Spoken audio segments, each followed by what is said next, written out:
Hello बच्चों, यह police से संबंधित वीडियो का भाग 2 है। जैसा कि तुम जानते हो कि हमारा प्रयास होता है कि एक टॉपिक से संबंधित समस्त तरह के सवाल एक वीडियो में हम कवर करते हैं। हम नहीं चाहते कि बच्चों को इधर उधर भागना पड़े। ये वीडियो बहुत ही महत्वपूर्ण है। इसके पहले का एक वीडियो पार्ट 1 हम पहले जारी कर चुके हैं। उस वीडियो में बेसिकली थियरी कवर किया गया था और इस वीडियो में हम लोग अप्लाइड सवाल लगाएंगे जो सरल भी, कुछ तो सरल हैं, लेकिन आगे के सवाल संभवतः वो एडवांस लेवल के होंगे और उसमें थोड़ी दूसरे और कॉन्सेप्ट भी जुड़े हुए हैं। तो ये वीडियो बहुत महत्वपूर्ण है और इसमें से जो भी सवाल डिस्कस किए जा रहे हैं अक्सर परीक्षाओं में पूछे जाते हैं। तो चलो बिना किसी देरी के हम वीडियो शुरू करते हैं। ये पहला सवाल है।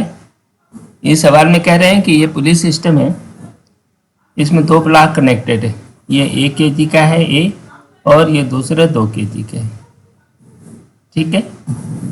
अब ये कह रहे हैं कि ये पुलिस जो है ऊपर की ओर 5 मीटर पर सेकेंड स्क्वायर से मूव कर रही। तो ये रस्सी का टेंशन, विभिन्न रस्सियों का टेंशन बताओ। ये देखो, ये टी है, ये टी हो गया और ये रस्सी टूटी होगी। तो रस्सियों के टेंशन बताओ। ये सवाल लगाना है। ठीक है। इस सवाल को लगाने के लिए देखो, पहले का मान लो A1। ठीक। इसका एक्सेलरेशन A2 है। ठीक है। और ये इसका एक्सेलरेशन फिलहाल हम A मान लेते हैं। ठीक है ना। A माने इस पुली का एक्सेलरेशन A मान। ठीक है। इसको अब लिखते हैं। देखो, ये M1 का, इसको हम अभी M1 ले लेते हैं। M1, ये M2 ले लो इसको। तो ये क्या बन जाएगा? देखो, M1 A1 equal to T minus M1G। ठीक है ना। इसको आप लिख सकते हो। इसको हम लिख सकते हैं A1 equal to T by M1 minus G। ठीक है। ये हो गया। दूसरा M2 A2 equal to T minus M2G। ठीक। इसको आप लिख सकते हो A2 equal to T by M2 minus G। ये दूसरा हो गया, है ना। बाकी हम जो पुली के कॉन्स्टेंट्स हैं उसको हम लगाए जा रहे हैं, इसमें हम बता नहीं रहे। ठीक है ना। हम लोग पिछले वीडियो में डिटेल में डिस्कस कर चुके हैं। तो इसका ये कॉन्स्टेंट्स क्या है कि इस तरह के पुली में कि A1 प्लस A2 का आधा, है ना, ये A के बराबर होता है। ठीक है ना। ये कॉन्स्टेंट्स है ये। तो फिर इनको जोड़ दो। तो A1 प्लस A2 हो गया 2A equal to T 1/M1 plus 1/M2 minus 2G। ये हो गया। अच्छा, 1/M1 M2 का ये एक नाम दिया हुआ है ना, इसको रिड्यूस मास कहते हैं। 1/म्यू equal to 1/M1 plus 1/M2। ये एक्सप्रेशन को सिंप्लीफाई करने के लिए इसका नाम है। इसको म्यू को रिड्यूस मास कहते हैं। म्यू को आप यहाँ बता सकते हो M1 M2 by M1 plus M2। ठीक है ना। देखना ये म्यू के टर्म में ये एक्सप्रेशन कितना आसान हो जाएगा। तो ये हो गया T बाई म्यू, T बटा म्यू हो गया। ये T है ना, इसको बदल देते हैं T by mu minus 2G। ठीक है। ये बना ना। अब ये देखो 2G को इधर ले आ देते हैं तो यहाँ से ये आ गया T बराबर 2 म्यू A प्लस G।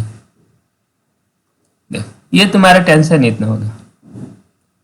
इसमें इस रस्सी का T जो है इतना होगा। बस आप T कैलकुलेट कर लो, बाकी अब कर लेंगे। देखो T क्या है, T म्यू पहले कैलकुलेट करते हैं। Mu equal to 1 into 2 by 1 plus 2। तो ये क्या हो 2/3 म्यू इतना हो गया। टी कितना हो गया इस मामले में, टी हो गया 2 × 2/3 और ए दिया है 5 और जी इसका हो गया 15 है ना। ये जी ए दिया है 5, ठीक है ना, तो ये हो गया 5, ठीक। तो 5 चौका 20, ये 20 न्यूटन हो गया। टेंशन हो गया इस रस्सी में 20 न्यूटन। अब A1 निकाल लो। A1 क्या हो गया 20 - जी, जी माने 10, ये हो गया 10 मीटर पर सेकेंड स्क्वायर है ना। A2 क्या हो गया 20/2 - जी, तो ये 10, ये हो गया 0, ठीक है ना। A2 हो गया 0, तो क्या हो गया A1 बराबर हो गया 20, ठीक है ना, 20 मीटर पर सेकेंड स्क्वायर। और ये हो गया, हाँ नहीं A1 10 हुआ ना, A1 10 मीटर पर सेकेंड, ये निकाल तो चुके हैं ये। और A2 हो गया 0, ठीक है ना, ये चलेगा नहीं, ये चलता रहेगा।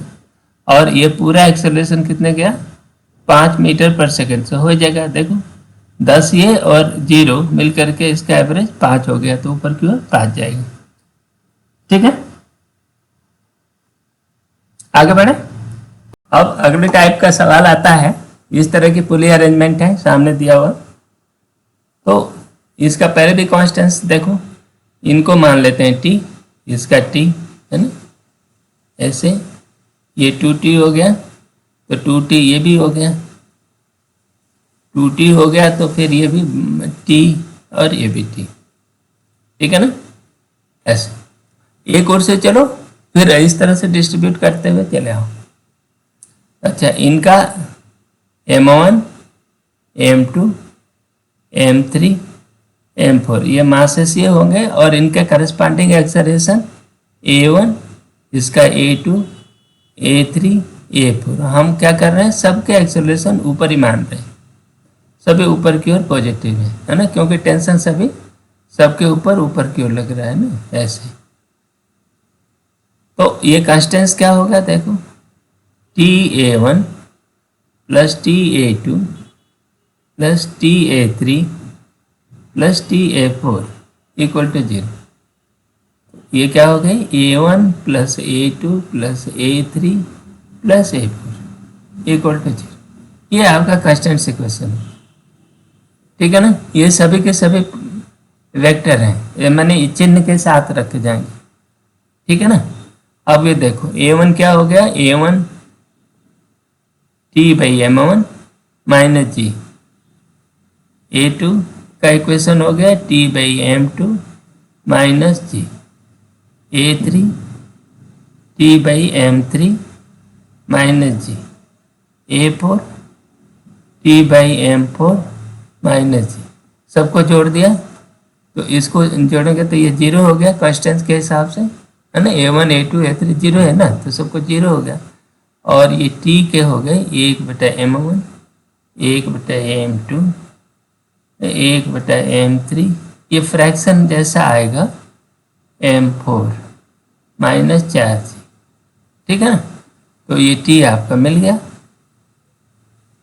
4G/1/M1 + 1/M2 + 1/M3 + 1/M4, ठीक है ना।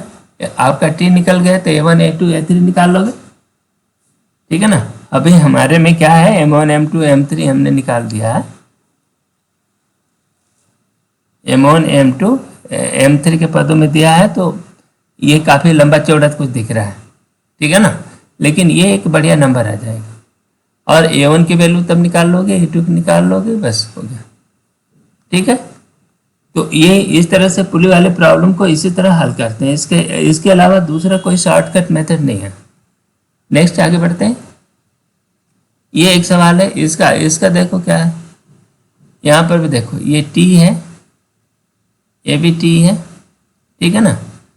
तो इनका एक्सेलरेशन इसका देखो A1 ऐसे ये टी की दिशा में, ये टी इनका ऐसा होगा तो ये 2t हो जाएगा कि नहीं, तो इस पर ये 2t फोर्स ऐसे लगेगा, ये इस तरह का ये सिस्टम बन गया। ठीक है, तो इनका ये A1 हो गया, इसका A2 कहो ऊपर क्यों लो, इसका A3 कह दो। ठीक है ना। अब आपका क्या हो गया, इसको जरा चेक करो कि कांस्टेंस इक्वेशन हो गया 2TA1 plus TA2 plus TA3 equal to 0। तो इससे ये हो गया 2A1 plus A2 plus A3 equal to 0। ठीक है, ये बन गया, ये आपका कांस्टेंस हो गया। अब इनके इक्वेशन ऑफ मोशन लिखो। देखो A1 के लिए क्या होगा, A1 T by 2m1 minus जी, गलत, 2m1 नहीं है, 2t है ना, और ये m1 है, इसका टेंशन भाई इतना। A2 बराबर t by m2 minus ji, A3 बराबर t बाई m3 माइनस जी। अब इनको जोड़ देते हैं, इसमें 2 का गुणा करना पड़ेगा तब 0 होगा, है ना। तो इसको 2 का गुणा करने पर क्या होगा, 2A1 equal to 2t by m1 minus 2g। ठीक है, ये 2 हो गया, ये 3 हो गया, ये 4 हो गया। तो 2 3 4 को जोड़ दो तो ये आ गया इधर 0t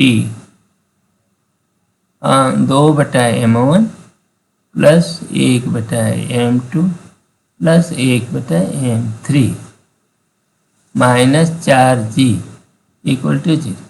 ये हो गया। तो अब इनको ये तो आप जोड़ सकते हैं, जोड़ो इसको, क्या बना, तो यहाँ भी t आ गया,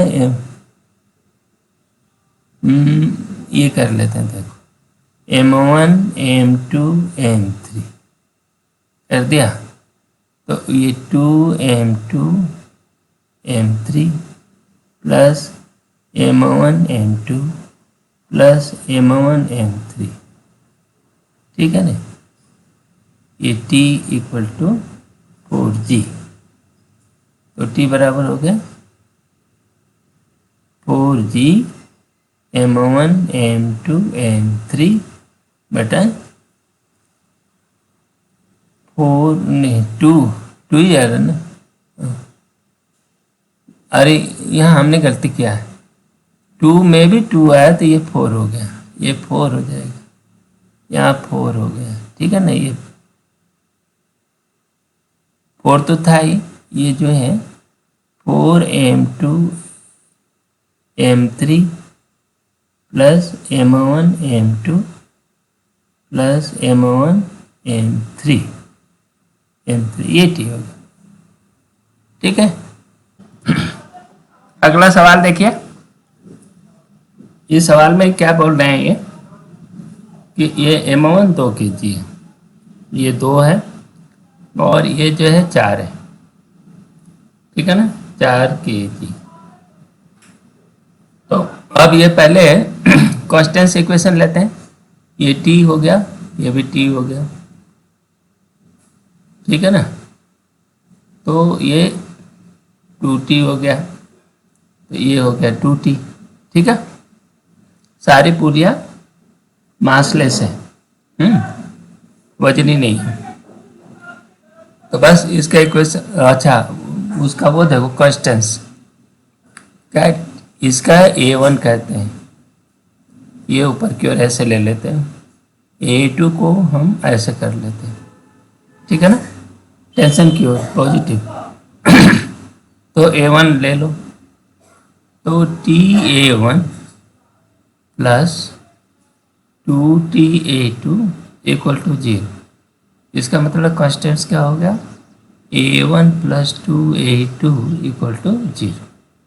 ये आपका कांस्टेंट्स इक्वेशन है।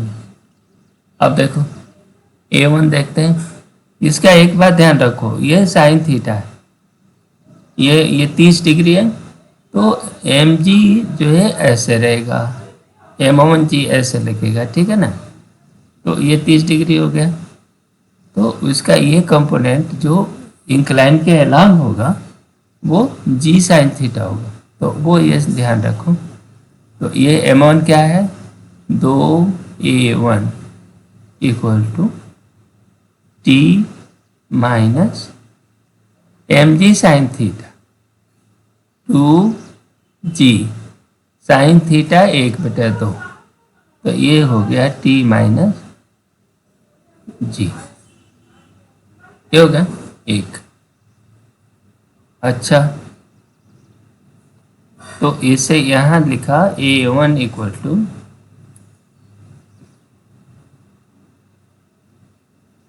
ठीक है, अभी शायद इसी से काम चल जाए। अब ये देखो A2 कर लो, 4A2 ये equal to 2T minus mg 4g, ठीक है, 2 से डिवाइड कर दें तो वो 2A2 equal to T minus 2g, ये दूसरा हो गया, ठीक है। तो हमको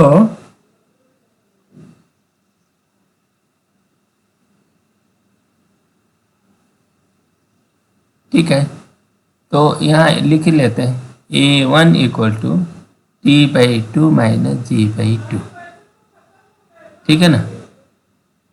इन दोनों को जोड़ते हैं तो ये हो गया T0, तो T निकल गया, T 3/2, एक और आधा है ना, और ये G का कितना होगा, G/2 और ये 2, तो 2.5 मैंने 5/2 G इक्वल, तो ये T बराबर हो गया 5/3 G, ठीक है ना।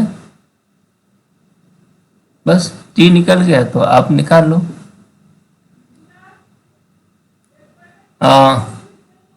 यहाँ रखते हैं 2A1 equal to T 5/3 5/3 minus 1G, तो ये क्या हो गया 2/3G, है ना, 1, तो A1 हो गया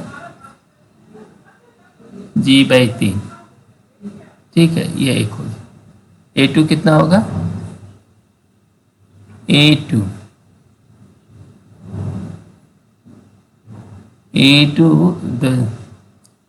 2A2 देखो 2A2 बराबर T मतलब 5/3 G माइनस 2G, है ना, तो माइनस G/6 G/3, अच्छा हाँ G/3 माइनस G/3, तो A2 हो गया माइनस G/6, ठीक है, ये दूसरा हो गया, ठीक है। हमारे रिजल्ट आ गए, T बराबर हो गया 5/3G,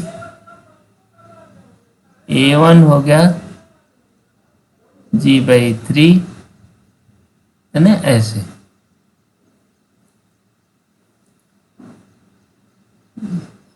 ये इंक्लाइन के अपवर्ड, ठीक है, A2 minus G/6 minus G/6, तो ये क्या आएगा, नीचे आएगा, G/6 है, ये डाउनवर्ड होगा नीचे, ये इंक्लाइन के अपवर्ड जाएगा A1, ठीक है, ये नीचे आएगा तो ये ऊपर चलेगा, देखो ये ऐसे जाएगा, ये नीचे आएगा, और यही इसका हल है। तो ये सवाल इतना आएगा। अब एक्चुअली सबसे महत्वपूर्ण काम इसमें यह है, ये कंस्टेंस निकालना है ना।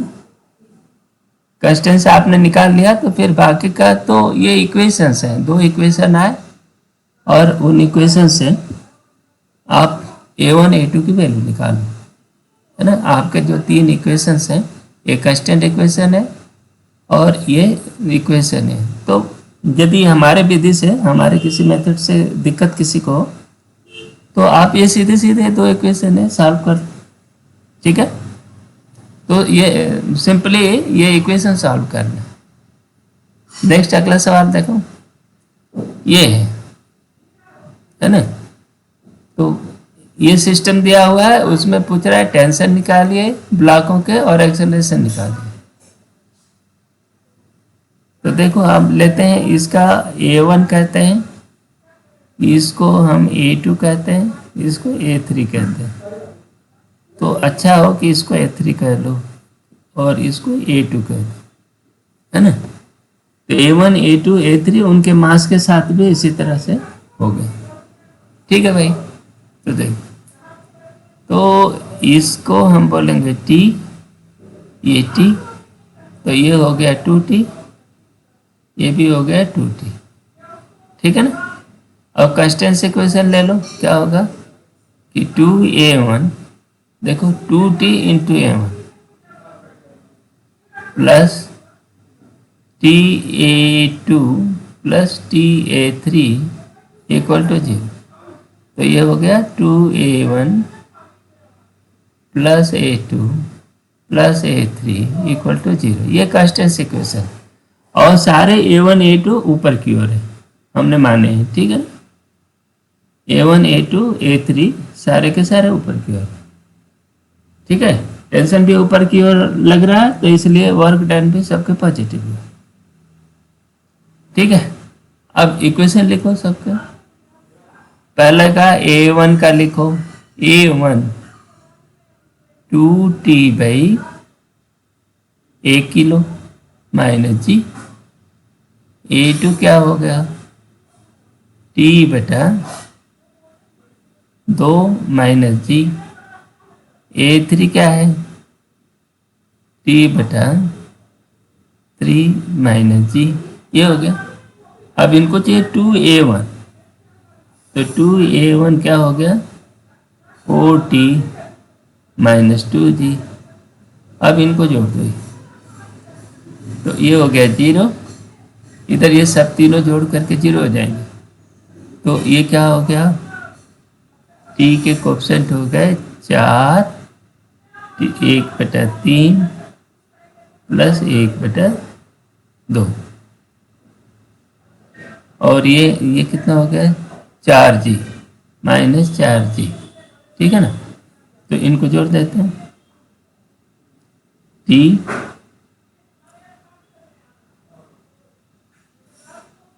24 प्लस 2 प्लस 3/6, तो कितना हो गया 5 4 9 29, और ये इक्वल टू 4G। तो T बराबर हो गया 24G बाई 29, ठीक है। ये T मिल गया। तो फिर आप देख लो A1 क्या हो गया, A1 equal to 2T minus जी, माने 48G बाई 29 माइनस 1G। तो ये क्या हो गया 19G बाई 29। तो ये प्लस अपवर्ड, ठीक। A2 बताओ, A2 आ गया T/2, है ना। T/2 मैंने 12/29, 12G बाई 29, तो माइनस जी, ये कितना हो गया 29, तो ये हो गया 17 माइनस 17G बाई 29, ठीक। ये क्या है नीचे की ओर, A2 आएगा अब नीचे की ओर, माइनस हो गया। फिर A3 देखो, A3 कितना हो, A3 है T/3 मैंने 8/29, 29 माइनस जी, ये कितना हो गया, तो 21 माइनस 21G बाई 29, ये भी नीचे की ओर, ठीक है ना। तो अब सवाल ये इसमें हो गया, टेंशन मिल गया, टेंशन भी निकल गया, ये A1 A2 A3 निकल गया, यही सवाल लगा रहे थे। नेक्स्ट, यहाँ क्या पूछ रहे हैं? ये सारी चीजें देख दिया, 1 kg और 2 kg है। कौन सा? 2 blocks have 1 kg and 2 kg respectively, then find their acceleration tensor। इसमें 1 kg कौन सा है और ये 2 kg रिस्पेक्टिवली। तो ये काम कर लेते हैं कि ये 1 kg इसको कर लेते हैं और 2 kg इसी को ले लेते हैं, इसी सिस्टम को लगाता है। देखिए अब हम ये कह रहे हैं, ये t है, ये t हो गया नीचे वाले से, 2t हो गया, ये 4t हो गया और ये 40 हो गया। अब कांस्टेंट इक्वेशन, इसका a1 ले लो और इसका a2 ले लो, दोनों को ऊपर ले रहे हैं, ठीक है ना। दोनों को ऊपर ले तो कांस्टेंट इक्वेशन क्या हो गया? देखो ये t 2t 4t है ना, इस सब का यह फोर्स क्या हो गया? 4 3 7 7 ta1 प्लस ta2 बराबर जी। तो एक कांस्टेंट इक्वेशन होगा 7a1 plus a2 equal to 0, ठीक है ना। ये है तुम्हारा ये रिलेशन है बस। अब a1 निकालने के लिए यहाँ देखो, ठीक है, पहले देखो a1 है ना, a में a1 बराबर 7t माइनस जी, ठीक। और a2 क्या है? तो अब 7 से गुणा कर देते हैं, 7a1 equal to 49t minus 7g, ये दूसरा, ठीक है। अब a2 देखो, a2 तो t/2 माइनस जी, ठीक है ना। अब दूसरा इक्वेशन देखें दूसरे बॉडी का, तो 2a2 equal to t minus 2g, ठीक है ना। इसमें से t हटा देते हैं, तो इसके लिए क्या कर रहे हैं? इसमें 7 का गुणा कर देते हैं, है ना। तो वो 14a2 equal to 7t minus, कैसे 7 से गुणा किया ना, इक्वल टू 14g, ये 3 हो गया, ये 2 हो गया, ठीक है। अब ये घटा देते हैं, तो ये क्या हो गया? 14a2 माइनस a1, इस साइड में इतना रह गया, t से t कट गया और ये हो गया माइनस 13g रह गया, ठीक है। अच्छा a1 a2 की जगह, ठीक है, a2 की जगह पे हम a1 रख लेते हैं, तो ये हो गया 14 सत्ते 98, 98a1, ये भी माइनस हो गया, माइनस a1, क्यों ये वैल्यू उठा कर ले आ दिया, इक्वल टू माइनस 13g, तो ये हो गया 99, 99a1 इक्वल टू 13g, ठीक है ना। तो a1 इक्वल टू 13g/99, ठीक। फिर a2 क्या हो गया? a2 equal to minus 91g/99, ठीक है ना। a2 a1 पॉजिटिव हो गया, a1 ये ऊपर जाएगा और ये नीचे आएगा, a2 आएगा माइनस 91g/99, ठीक है। t कितना होगा? अब t इसमें से निकाल लो, जो भी आएगा। तो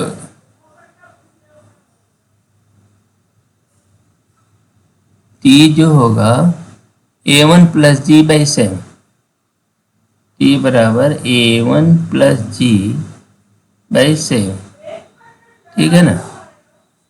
तो A1 तो 13 है और जी 99 ना, तो ये हो गया 112 जी बाई 7।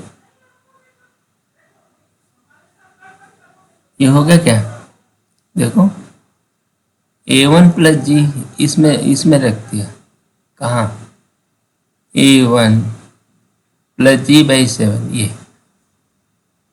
उसमें 7 का भाग दिया, ठीक है। लेकिन इसके नीचे भी तो 9 भी था ना, A1 में 9 भी था ना, तो 112/9 और इसमें 7, 9 7 63, 112 जी बाई 63, ये। अब इनको जोड़ो, ये टी इतना निकला, ठीक है ना। अरे ये 99 था, कितना गलती है, ये 99 है, ये A1 जो है 99 आ गया ना, तो ये इतना नहीं होगा, इतना आप गुणा करने पर जितना है 7 से कटेगा क्या, हाँ ये कटेगा और ये हो जाएगा 16 जी बाई 99, ये टी की वैल्यू होगी, ठीक है ना। तो हमको A1 चाहिए था, A2 मिल गया और टी मिल गया, यही चाहिए। Tension, tension in different string में ये क्या पूछ रहा है, ये T T T T two T T थी, इसमें अलग अलग में जितना हो गया तो आपने कर ही रखा है, तो टी की वैल्यू निकल गई, बाकी चीजें ऐसे ही आ जाएगी। अगला ये सवाल है, यहाँ क्या बोल रहे हैं, बिल्कुल उसी रास्ते पर इस पर भी लगाना है ना। अब इसका एक्सेलरेशन मान लो A1 है, A1 है ऊपर की ओर, इसका एक्सेलरेशन है A2 है उसके टेंशन की ओर, है ना, ये ऐसे जा रहा है, टेंशन ऐसे, तो इसका टेंशन T मान लो, ये ऊपर की ओर, इसका ये टेंशन इसमें T आएगा, ये भी T हो गया, तो ये हो गया 2T। तो इसका कांस्टेंस क्या होगा, ये देखकर आप बता सकते हो, नहीं तो सीधे लिख लो TA1 plus 2TA2 equal to 0, तो A1 plus 2A2 equal to 0 हो गया, ठीक है ना, ये हमारा कांस्टेंस है। अब इसका इक्वेशन लिखो, 1 kg का, 1 kg वाले का एक्सेलरेशन लिखो, तो A1 equal to T minus G, एक 2 kg वाले का लिखो, A2 2A2 equal to 2T minus कुछ नहीं, बस केवल 2T तो है, ये तो हो गया। तो हमें क्या चाहिए, A1 प्लस 2A2 जोड़ दिया, ये हो गया 0, इधर हो गया 3T minus g equal to 0, T equal to ji by 3, ठीक है ना। ये आपका इसका टेंशन निकल गया जी बाई 3। तो फिर A1 में एक्सेलरेशन चाहिए, तो A1 equal to ji by 3 minus G, तो माइनस 2G बाई 3। जैसा लग भी रहा है कि ये लटक रहा है, तो ये ग्रेविटी के कारण नीचे आएगा, है ना, और ये नीचे की ओर जाएगा। अब फाइनल सिचुएशन क्या होगा, A1 1 kg ब्लॉक 1 kg, ये नीचे की ओर आएगा, और ये जो है ऐसे आएंगे, है ना। तो इसका क्या होगा, A2 T निकल गया है, T इक्वल टू 2, A2 बराबर T कितना है, G बाई 3, ये पॉजिटिव है, तो ये देखो ये टेंशन की ओर जाएगा, तो ये जो आएगा 2 kg ब्लॉक ऐसे आएगा, और ये जो है नीचे की ओर आएंगे। बस ये सवाल है। अब हो गया बात कि find the acceleration in 1 kg block 2g/3 minus नीचे की ओर और ये इतना, ठीक है ना। माइनस प्लस डिटरमिन करने के लिए जो हमने कन्वेंशन बनाया है, बना दिया है, उस कन्वेंशन को फॉलो करो, फटाफट रिजल्ट निकलेगा। अगला ये सवाल है इनका, है ना। इसमें भी कॉन्स्टेंट्स आप लगा सकते हो। देखो ये t है, ये t है, ये 2t हो गया, है ना। तो इसका a1 है एक्सेलरेशन, ऐसे जा रहा, इसका a2 है, t2 की दिशा में मान लो ऐसा आ गया। तो अब इसका कॉन्स्टेंट्स क्या पड़ा, देखो ta1 plus 2a2 2ta2 equal to 0। तो ये हो गया a1 plus 2a2 equal to 0। ठीक है, ये बना ना। अब इक्वेशन लिखो, m1 a1 equal to t, और इसका m2 का लिखो m2 a2 equal to 2t minus f। हमने ऐसा मान लिया है, ठीक है। 2a2 चाहिए, तो ये क्या हो गया, यहां से ये मिला a1 इक्वल टू t/m1 और ये a2 बराबर 2t/m2 माइनस f/m2। ये बना, ये डिवाइड कर दे। अब इसमें 2 का गुणा करें, 2 का गुणा करो, क्या होगा 2a2 4t/m2 माइनस 2f/m2। 2 का गुणा कर दिया, तो इस इक्वेशन और इक्वेशन को जोड़ दिया, तो ये हो गया 0, है ना। क्यों, a1 प्लस 2a2 0 ही तो होगा ना। और ये हो गया t 4/m2 plus 1/m1 minus जी की तो कहीं बात ही नहीं है, 2f/m2 हो गया इक्वल टू 0। तो ये आपका हो गया t बराबर t4m1 प्लस m2, ये हुआ ना बेटा, m1 m2 equal to 2f/m2। तो t की वैल्यू क्या हो गई, t की वैल्यू होगी m2 से m2 खत्म हो गया, 2m1 f/4m1 प्लस m2, ये बन गया, एक नंबर t मिल गया। तो a1 क्या हो गया, यहाँ पर a1 मिल गया t/m1,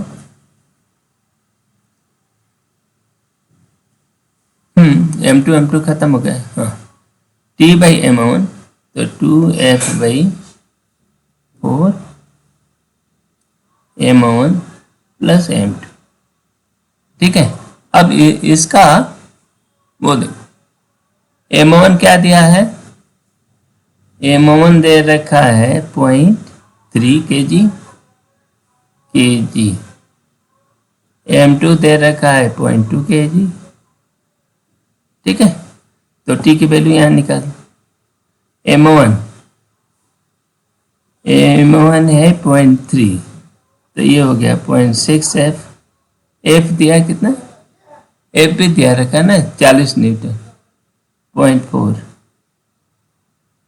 और 4 न्यूटन, 0.4 न्यूटन है ना। तो 4m1, तो m1 3, तो 1.2 हो गया, और m2 कितना हो गया, m2 2 दिया है, 0.2 दिया है, तो ये हो गया 6/14 बोले 0.4, तो ये 2.4/14। तो 14 क्यों?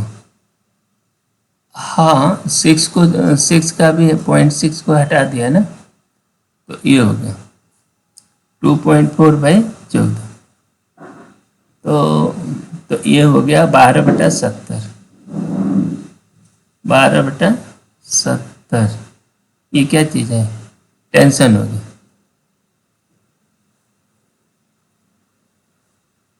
अच्छा, 2f और a1 क्या हो गया? 2f कितना है? 2f की वैल्यू है 0.8 और ये क्या हो गया? 1.4। तो ये 8/14, तो ये 4/7 या ये 2/35। नहीं, ये गलती हुई है क्या? 8/14 ठीक तो है। फिर हाँ, यही है 4/7। केवल 4/7 मीटर पर सेकेंड स्क्वायर। ये हो गया ठीक। हाँ, ये सवाल यही है, यही उत्तर आएगा, है ना? ये ऐसे लगेगा। नेक्स्ट अगला सवाल देखो, इसमें क्या है? ये 30 डिग्री का ये इंक्लाइंड है ना? ये जो इंक्लाइंड है वो चल नहीं रहा, ये स्थिर है, ये मानकर चल रहे हैं। जब ये वेज जो है वेज बन जाएगा और वो खुद चलने लगेगा तो मामला दूसरा हो जाएगा। लेकिन अभी हम इंक्लाइंड की बात कर रहे हैं। यहाँ इंक्लाइंड है, ये फिक्स है, तो यहाँ m दिया है, यहाँ 2m दिया है। ठीक है, देखो इसमें क्या है? टेंशन t, इसका टेंशन हो जाएगा 2t। ठीक है ना, ये t हो गया, ये भी t हो गया, 2t हो गया। अब इसका कंस्टेंस क्या है? इसको ऐसे करो A1 और इधर का है A2, है ना? हमने मान लिया टेंशन की ओर। तो वर्चुअल वर्क कांस्टेंस देखो, TA1 plus 2TA2 equal to 0, तो मतलब 2A2 plus A1 equal to 0। ये तुम्हारा कांस्टेंस इक्वेशन है। ठीक, चलो ये रख लिया। अब एक्सेलरेशन चाहिए, mass acceleration of the block m, इसका A1 चाहिए। ठीक है, तो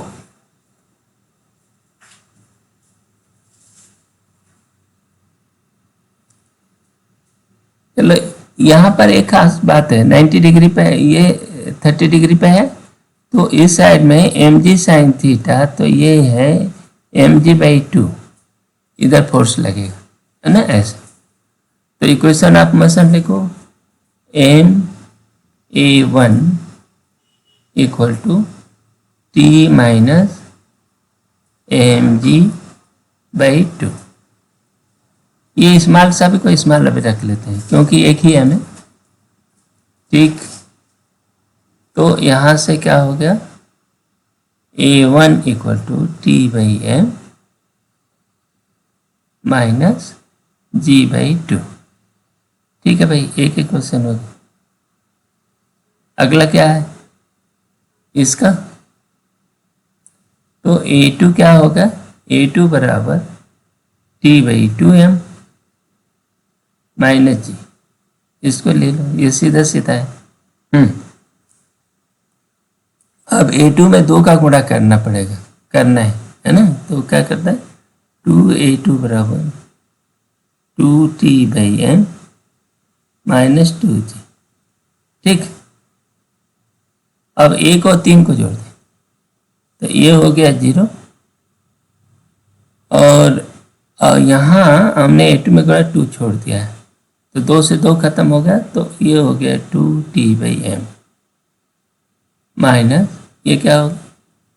2g और g/2, तो ये हो गया 5/2g।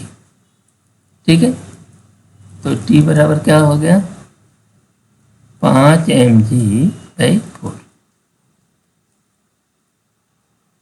ठीक है ना, ये आपका टी का इक्वेशन निकल गया। तो T/m बराबर 5g/4। ठीक है ना, तो A1 क्या हो गया, A1 equal to 5g/4 minus g/2। तो ये हो गया 3g/4। ठीक है, ये पॉजिटिव आया।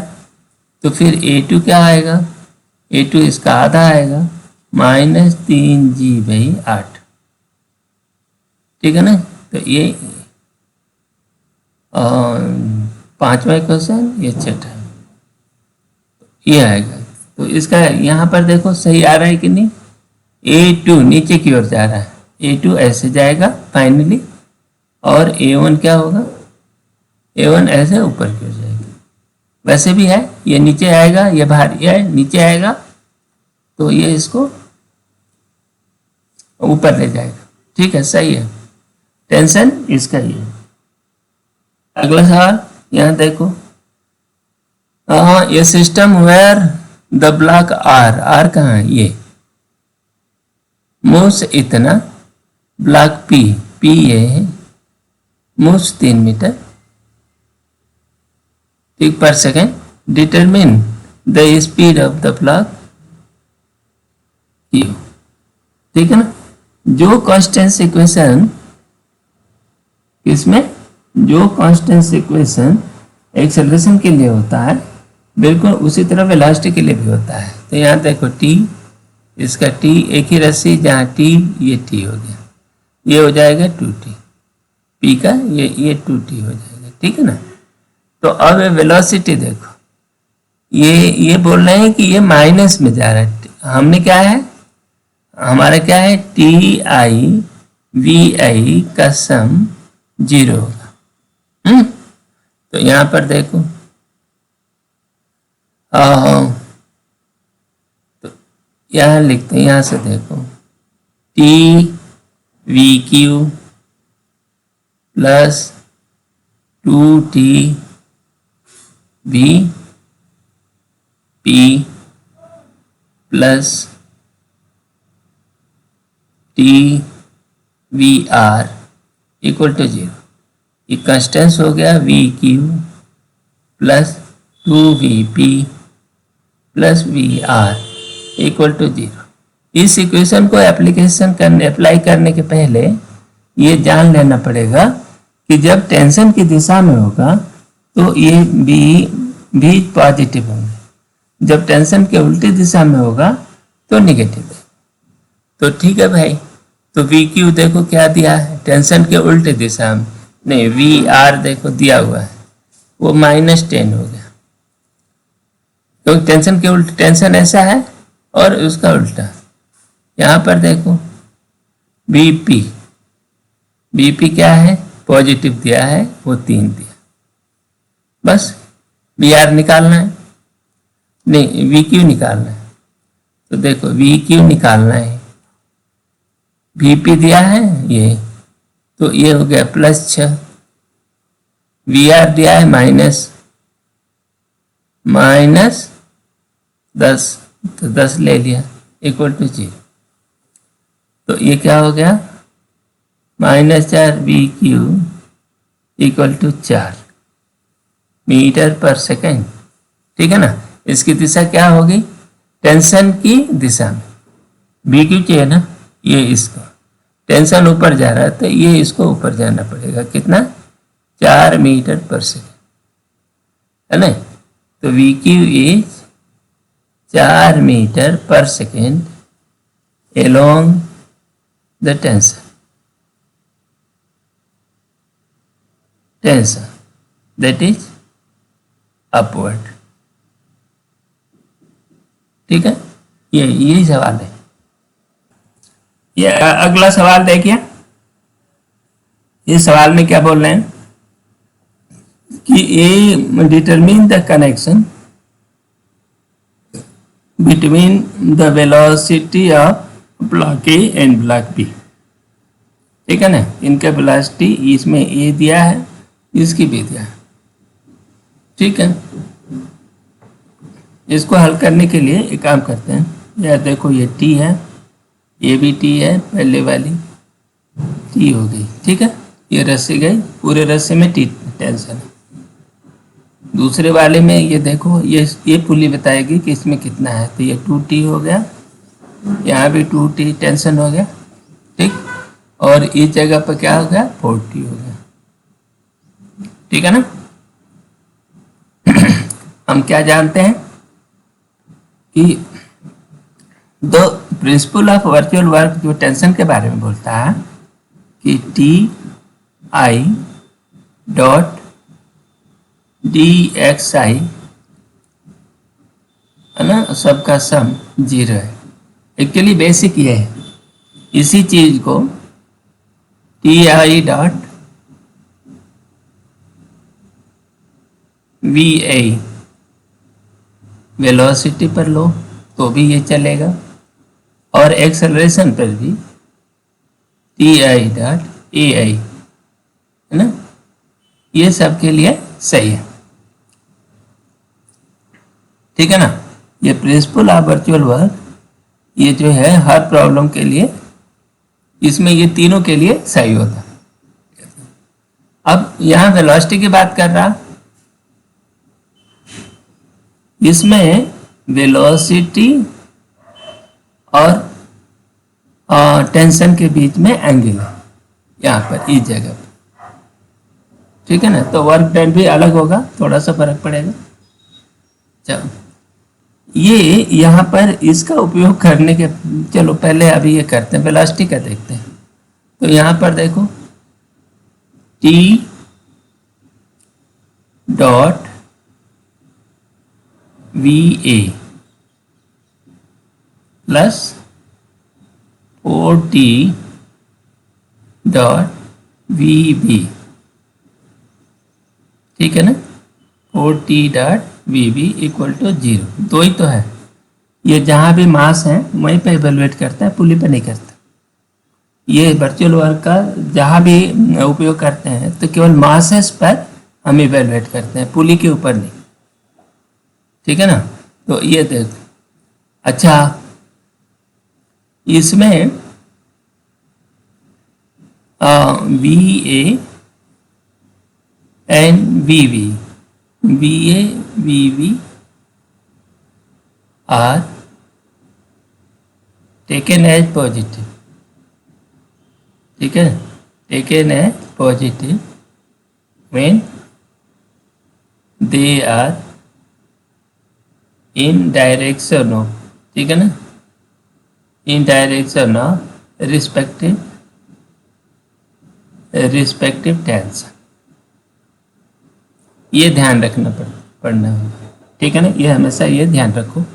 फिर अब ये हो गया, चले आगे बढ़ते हैं। टी से टी कट यहाँ तक, ये थीटा आ गया, ये वी ए और इसके बीच में, तो क्या हो गया, T V A cos theta, T V A cos theta plus 4t और वी बी। अभी वी बी ये नीचे की ओर इन्होंने माना है, इन्होंने वी बी नीचे की ओर माना है। हमारा वी बी जो है फिलहाल हम ऊपर की ओर मान लेते हैं।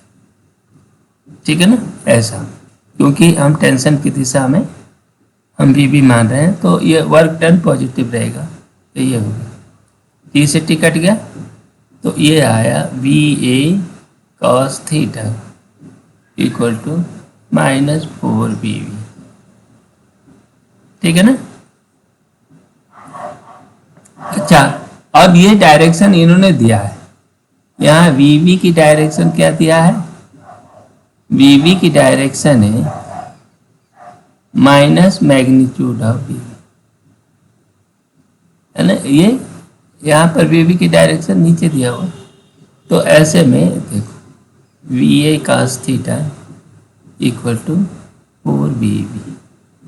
मैंने जिस तरह डायरेक्शन दिया है तो bb को माइनस bb कर देते हैं, और ये हो गया प्लस, तो 4bb। तो फिर ये इस सवाल का रिलेशन ये होगा। अच्छा, इसी तरह से A equal to A cos theta equal to 4BA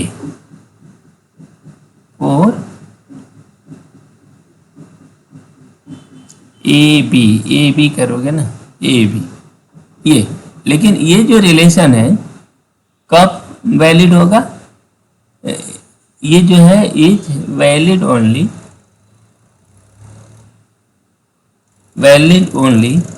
है ना at t equal to 0 when velocity of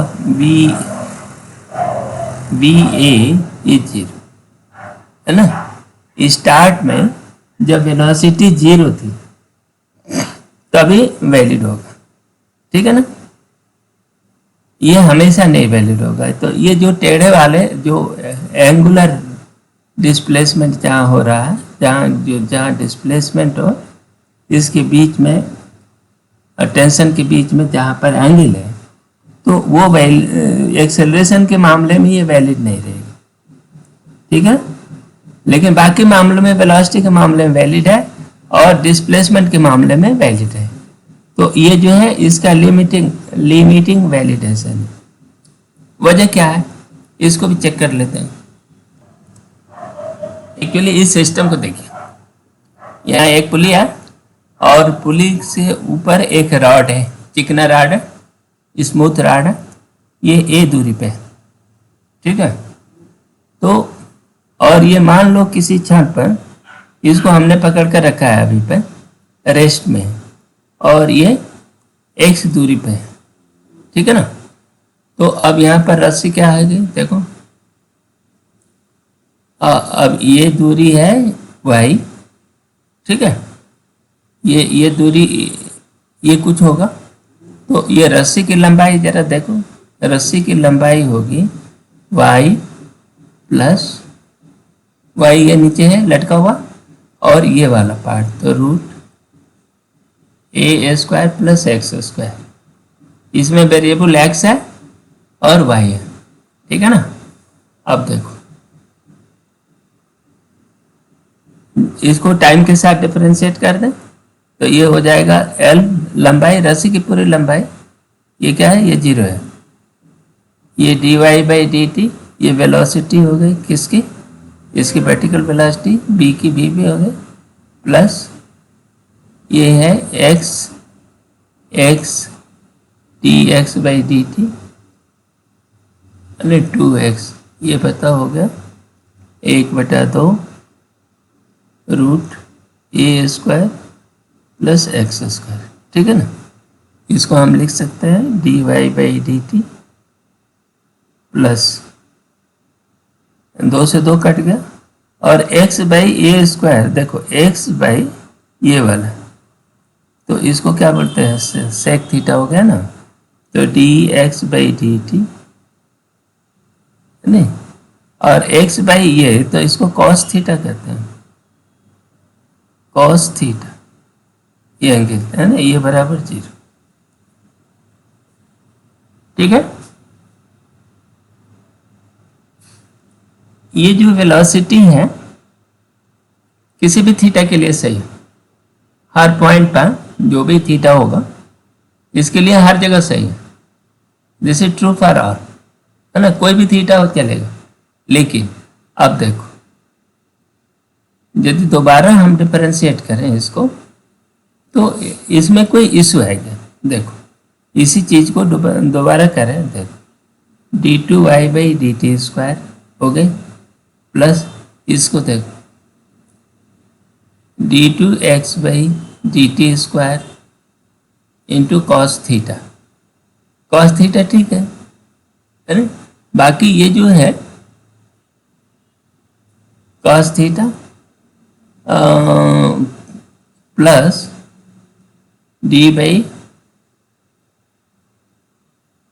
d/dt cos theta, है ना, और यहाँ पर dx/dt, ये ना 2 का गुणा है, इतना 0, ठीक है।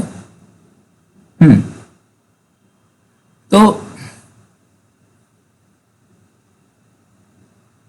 ये देखो, ये एक्चुअली ये इक्वेशन है ना, इसमें ये वेलोसिटी आई है ना, ये एक्सेलरेशन है किसका, इसका m का, कैपिटल M का, ये इसका एक्सेलरेशन क्या है इधर m का, स्मॉल m का, रिंग का, ठीक है। और dx by D D cos theta by इतना कितना होगा ये निकाल सकते हो, क्योंकि कास थीटा बराबर क्या है, कास थीटा बराबर X by root A square plus X square, ये है ना। तो इस चीज का आप डिफरेंशिएट करोगे, कुछ वैल्यू आएगी, हम इसके चक्कर में अभी नहीं पढ़ रहे है ना। पर इसमें जो dx बाई dt का गुणा है, ठीक है ना, dx बाई dt का गुणा है, तो इस मामले में जो वेलोसिटी का भी रोल आता है, ठीक है ना। इन केस ऑफ एक्सेलरेशन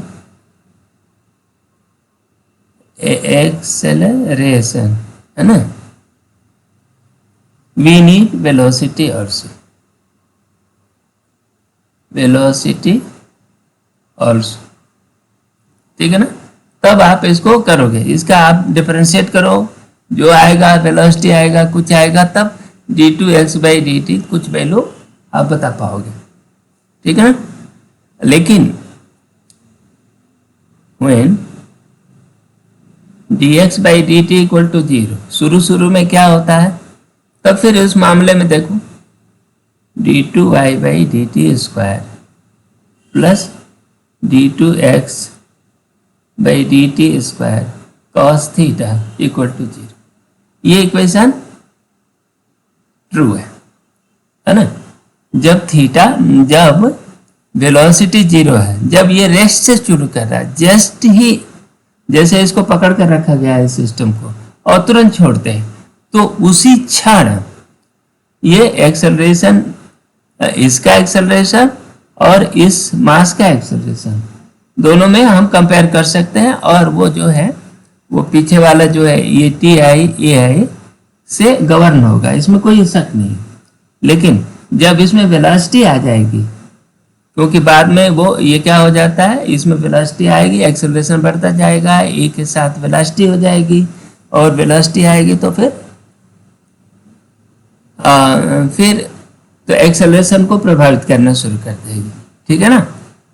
तो इसलिए यही कहा जाता है, ऐसा सवाल जब दिया जाता है ना, तो एक्सेलरेशन के बारे में जब पूछेगा तब वो कहेगा कि रेस से चालू हुआ, वो तत्काल है ना, तुरंत छोड़े जाने के तुरंत बाद उसका एक्सेलरेशन क्या है, इन दोनों एक्सेलरेशन की तुलना करो, तब तो आप कर दोगे। और सवाल भी ऐसे ही बनाया जाता है, ठीक है ना। हाँ, जब उसने जानबूझकर सवाल को स्टार्ट किया और वेलोसिटी डिपेंडेंट किया, तो फिर तो इस पूरे प्रोसेस को आपको फॉलो करना पड़ेगा, डिफरेंशिएट करना पड़ेगा, वेलोसिटी निकलेगी, वेलोसिटी का इसमें कंट्रीब्यूशन होगा, फिर इन दोनों के साथ आप उसमें समीकरण बना पाओगे, ठीक है। आगे चलते हैं। पर जहाँ तक वेलोसिटी और डिस्प्लेसमेंट की बात है, तो उसमें कोई इशू नहीं है, ये हमेशा सदाबहार है। अब ये क्या सवाल है भाई, हाँ, determine the constant relation between A B C as the ring slide to the right on the rod. चलो भाई, ये ऐसे ये स्लाइड हो रही है और इनके बीच में क्या होगा, देखो ये टी हो गया, ये टी हो गया, ठीक है ना। तो ये क्या हो गई, ये हो गई 2t, ठीक है ना। अब इसमें अब कांस्टेंट रिलेशन वेलोसिटी के मामले में तो हम लिख ही सकते हैं बहुत ही आराम से। देखो 2t डॉट पी ए, ठीक, plus t dot B B, ठीक है, प्लस t डॉट बी है, ठीक है ना, बराबर 0। ये आपका जनरल इक्वेशन है। अब इसमें जैसा जैसा वैल्यू दिया है उसी के हिसाब से हम वो कर लेते हैं। देखो t डॉट बी है टी ऐसा है, वी है इसके बीच में, ये 90 डिग्री से छोटा कोण है, तो आप ये लिख सकते हो 2t va cos थीटा, ठीक। प्लस यहाँ देखो v नीचे है और ये ऊपर है, तो यहाँ सीधे यही जब दिया है उसी को इवेलुएट कर लेते हैं। तो ये हो गया माइनस टी वी बी, है ना, minus T V C equal to 0। T हटा देते हैं तो ये हो गया 2va cos theta equal to V B plus V C, है ना। और ये नीचे की ओर है, तो ये आपका रिलेशन वेलोसिटी के बीच का रिलेशन यही होगा, ठीक है। डिस्प्लेसमेंट के बीच का भी रिलेशन हो सकता है, लेकिन एक्सेलरेशन का एट स्टार्ट, है ना, एट स्टार्टिंग टाइम, ठीक है ना, इसका जो एक्सेलरेशन होगा वो उसके लिए 2a cos theta equal to ab plus ac, है ना। शुरू में जो होगा तो ab ऐसे कर दो और ac ऐसे कर दें नीचे की ओर, तब उनके बीच में रिलेशन ऐसे हो, ठीक है ना। तो इसके जो दूसरे कांस्टेंट रिलेशंस हैं इसी तरह चलेगा। अब नेक्स्ट सवाल देखते हैं। ये एडवांस लेवल का एक सवाल है जिसमें ये कह रहा है कि ये 30 किलोग्राम का एक बॉडी लटका हुआ है पुली से, और दूसरे सिरे पर रस्सी के एक आदमी उस पर चढ़ रहा है। आदमी का एक्सेलरेशन रस्सी के सापेक्ष ये बोल रहा है कि acceleration of the man relative to rope is g/2। ये जो इम्पोर्टेंट है, रिलेटिव टू रोप, ये g/2 रस्सी के ऊपर चढ़ रहा, ठीक है ना, g/2 रस्सी के सापेक्ष इसका एक्सेलरेशन है। अब पूछ रहा है कि रस्सी का टेंशन बताओ, ठीक है। साथ ही ये भी पूछेगा कि ये 30 किलो का जो बॉडी है उसका एक्सेलरेशन क्या है, ठीक है। ये सब चीज़ें हम लोगों को लगाना है। इसको हल करने के लिए एक जनरल सवाल, ये जो है पर्टिकुलर कर दिया, आदमी का वजन 40 किलो दे दिया है और वो 30 किलो, तो 30 किलो और 40 किलो पर लगाने का कोई मतलब नहीं है। पहले इस सवाल को जनरल सवाल लगाते हैं, इस पर बहुत से सवाल बन सकते हैं क्योंकि ये डेटा बदल सकता है। तो ऐसी स्थिति में हम लोग ये काम करते हैं कि यही सवाल है, इसमें ये करो कि ये इस बॉडी का मास जो ब्लॉक है वो m1 है, ठीक है, इसको हटा दो। आदमी का मास m2 है, ठीक है ना, और आदमी ये चला। तो फिर एक बात और कह रहे हैं कि हम रस्सी के सापेक्ष एक्सेलरेशन नहीं नापें, पहले ये जमीन पर बैठा हुआ ऑब्जर्वर है यहाँ पे, ठीक है ना, उसके रिलेटिव में मान लो m1 का एक्सेलरेशन a1 है और ये आदमी का एक्सेलरेशन है ना, ये a2 है, ठीक है। अच्छा, तो फिर आप ये कह सकते हैं कि ये देखो, ये रस्सी का हर पॉइंट एक ही एक्सेलरेशन से मूव करेगा।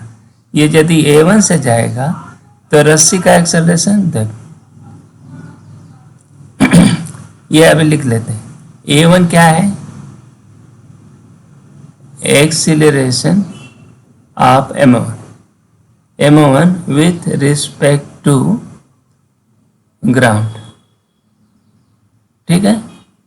और a2 क्या है? a2 acceleration of man with respect to ground, ठीक है ना।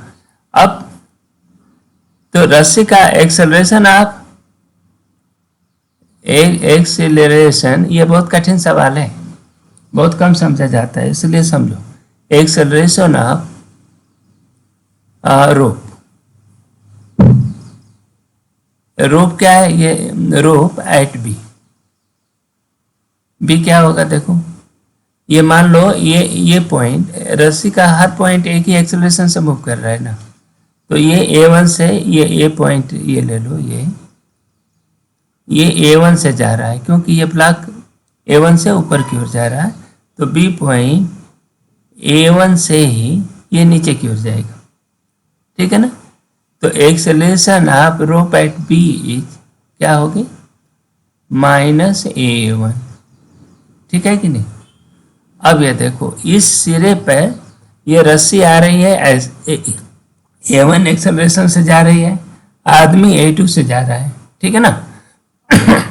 तो अब क्या है, एक्सेलरेशन ऑफ मैन, है ना, man with respect to rope, ठीक है ना। वो क्या है, ये आप ये समझ सकते हो कि ये एक रोप, एक व्हीकल, एक प्लेटफॉर्म है ना, जो -A1 से जा रही है, -A1 से मूव कर रही है, और ये आदमी इस प्लेटफॉर्म पर बैठा हुआ है, और ये आदमी इस जमीन के सापेक्ष A2 एक्सेलरेशन से जा रहा है।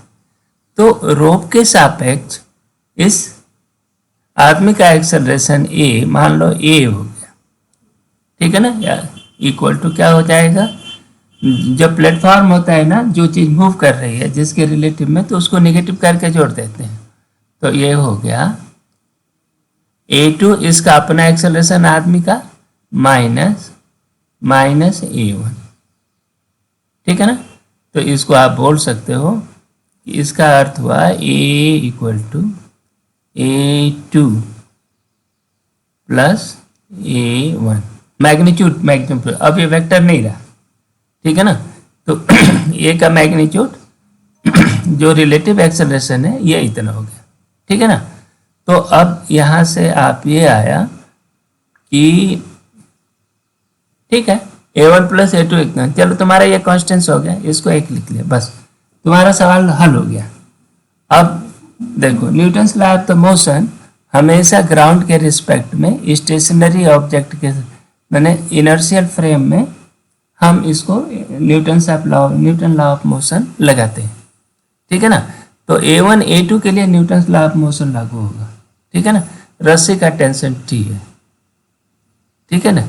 तो अप्लाई करो न्यूटन, पहले A1 के लिए लाओ, तो आप इसे कह सकते हो, जब अभी तक हम लोगों ने जेल लगाया, M1 A1 equal to T minus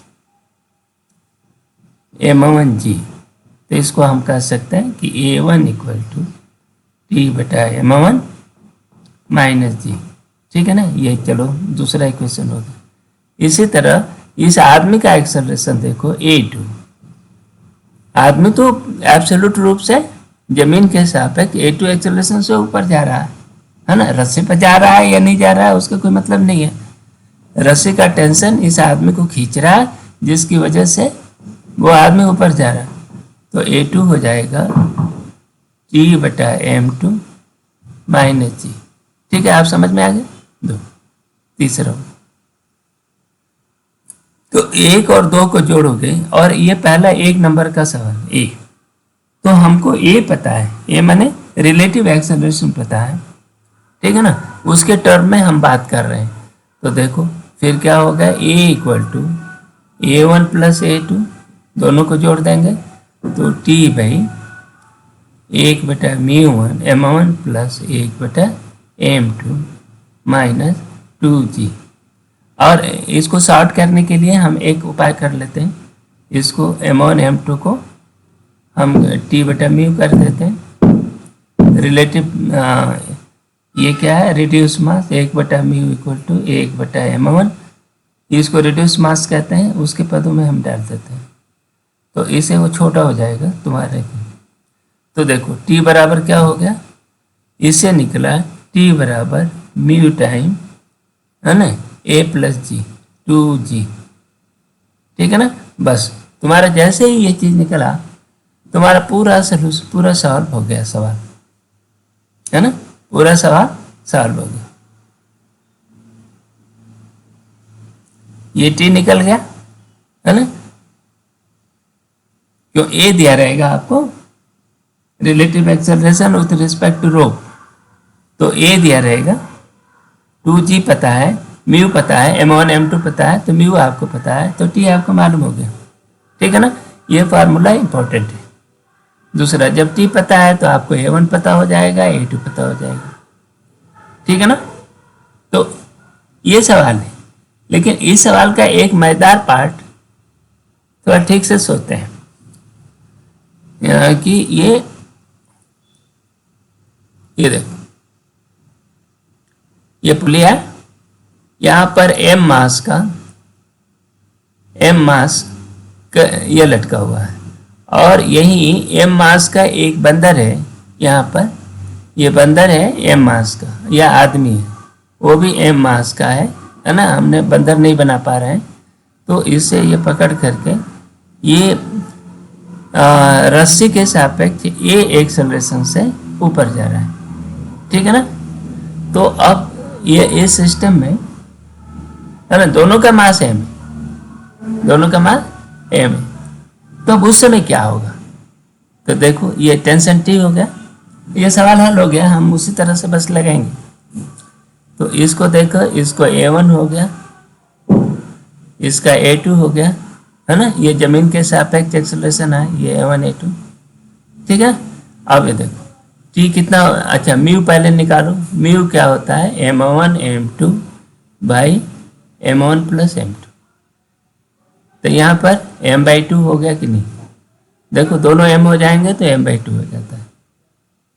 ठीक है ना, ठीक है भाई, ये हो गया, म्यू हो गया, तो T क्या हो जाएगा, म्यू m/2 ए एक्सेलरेशन है और प्लस 2g, ये हो गया। ठीक है ना, ये दूसरा केस, ये टेंशन हो गया, तो a1 क्या हो जाएगा, a1 देखो T/m माइनस जी, देखो यहाँ T/m क्या हो गया, T/m equal to a plus 2g/2, है ना, तो ये हो गया, देखो a/2 plus g minus G, तो ये हो गया a/2। ठीक, a2 देखो क्या होगा, a2 उसी फार्मूले में देखेंगे, T/m माइनस जी, क्योंकि m1 m2 दोनों बराबर है, पीछे हम इक्वेशन निकाले थे ना, देखो a1 equal to T/m1 minus जी ये, और a2 इक्वल टू इतना, इसी में वैल्यू रख रहे हैं। तो T/m की वैल्यू आपने निकाल लिया है पहले, तो ये हो गया a/2 plus g minus g equal to a/2। ठीक है ना, तो यहाँ पर क्या होगा, a1 इक्वल टू a2, ये दोनों मिलकर के a/2। ठीक है ना, ये इनका रिलेटिव एक्सेलरेशन जितना होगा रोप के सापेक्ष, तो ये बंदर जिस एक्सेलरेशन से रस्सी के सापेक्ष ऊपर चलेगा, उसी एक्सेलरेशन के आधे के बराबर दोनों ऊपर जाएंगे, है ना। तो इसका कुल मिलकर के ये होगा कि ये इसमें ये m1 a/2 एक्सेलरेशन से ऊपर जाएगा धरती के सापेक्ष, और ये बंदर भी, है ना, a/2 एक्सेलरेशन से ऊपर जाएगा। ठीक है ना, तो ये इनका जानना है, कुल मिलाकर के दोनों के एक्सेलरेशन सेम होंगे। अब सवाल ये है कि इस पुली के एंड पे दोनों कौन पहले पहुंचेगा, तो ऐसे में जब दोनों के मास बराबर है, दोनों के मास बराबर है, तो a1 इक्वल टू a2, है ना, दोनों एक ही साथ इस पुली पे पहुंचेंगे। तो बंदर यदि यहाँ से चलना शुरू करता है तो m मास भी उतना ही ऊपर चलेगा, जितना बंदर ऊपर जाएगा उतने ही ये मास भी ऊपर जाएगा। ठीक है ना, ये बहुत ही इंटरेस्टिंग रिजल्ट है। कई बार ये सवाल ये पूछा जाता है कि कौन सबसे पहले पहुंचेगा, तुम्हारी किताबों में भी कई जगह दिया हुआ है, लेकिन जिस तरह से सवाल लगाया जाता है वो उसका तरीका बहुत ही कठिन है। तो इसलिए इस सवाल को इसका सरल फॉर्म में हमने यहाँ प्रस्तुत कर दिया है। तो चलो इसको यहाँ पर हमारा रिजल्ट क्या हो गया, द एक्सेलरेशन, हाँ, तो A1 A2 बराबर होगा एंड चल the block and the man होगा चाहे बंदर होगा, है ना, and the monkey will reach at end simultaneously, simultaneously मैंने एक साथ, simultaneously, ठीक है ना। ये यहाँ पर ये दोनों एक साथ पहुंचेंगे, दोनों के एक्सेलरेशन समान है, दोनों जमीन के साथ समान स्पीड से जा रहे हैं, समान एक्सेलरेशन से जा रहे हैं, तो समान दूरी पर रहेंगे, तो दोनों एक साथ एंड पर पहुंचेंगे, पुली के पास पहुंचेंगे, ठीक है। अच्छा, अब हम वो एग्जैक्टली जो सवाल था उसमें आते हैं, ठीक है ना। यहाँ पर देखो M1 क्या दिया है, M1 क्या दिया है वो देखो, M1 दिया है 30, आदमी का मास M2 दिया है 40, ठीक है ना। अब देखो तो म्यू क्या हो गया, M1 M2 30 गुणे 40/70, दोनों का जोड़, तो ये कट गया, तो ये के 4 × 12 120/7, ये हो गया। टी कितना होता है, टी की वैल्यू हमने निकाला था म्यू A + 2G, ठीक है ना। तो म्यू की वैल्यू देखो 1/20/7, ए का बार दिया है G/2, ए की वैल्यू दिया है G/2, यहाँ पर ये G/2 दिया है ना, वही बात कर रहे हैं, G/2 + 2G, थोड़ा सा इसको वो कर दो, तो ये 5/2 हो गया ना, तो ये हुआ 120 × 5/14 G, तो 12×25 60, 600 हुआ ना, 600 या हाँ 60 और एक 60 पर 0, तो ये हो गया T = 600G/14, तो इसको रखे क्यों है 300G/7, तो ये T बन गया। तो A1 क्या हो गया, A1 हो गया T/m1 - G, ठीक है ना। तो T/m1 कितना है 30 है, पहले 30 है ना, तो 30 हो गया, तो ये 10/7G - G, तो ये हो गया 3G/7, तो ये कितने से जाएंगे A1 3G/7 अपवर्ड हो गया, ठीक है। A2 क्या हो गया,